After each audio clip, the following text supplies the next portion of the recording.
Already started with the work of look at the numbers of the deceased. Operation is still needed.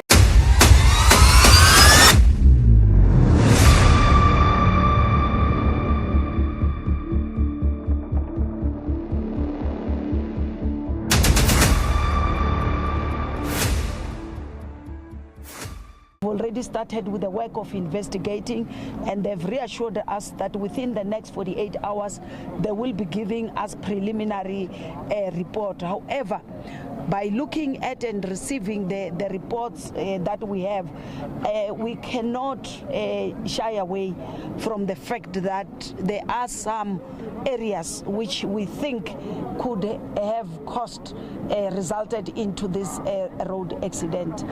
The fact that the bus was traveling from PE up towards Harare, and in this area, if you calculate how many kilometers from Port Elizabeth to where we are now, you can't rule out a fatigue. You can't rule it out. Even probably maybe if you were two drivers, you were exchanging, but you can't rule out the fatigue. But also, when we look at the numbers of the deceased, because it's confirmed for now that it's the preliminary, we don't know what could have happened down there. We don't know what will happen when we strip off the bus completely. But for now, when we look at the deceased, it's 42, 40 of which they died during the impact, and 2, unfortunately, it's including a 10-month-old baby demised in the hospital, where we airlifted her because the baby was critical, was airlifted, what we refer to as priority 1 patients.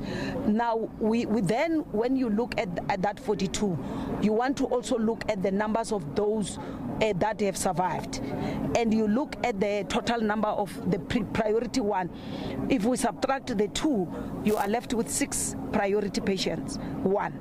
So those are the ones that are in serious critical conditions who requires our prayers, because either way, if they can shift to priority 4, or they can move to priority 2. It's either way. So that's why they need our prayers. The doctors are doing their best. We also have got 31, that is priority 2. Those are mild to severely injured. But then you also have got the remaining 12 being a priority 3. So when you add that total number, it gives you 49. And then you add the disease 42, it gives you 91.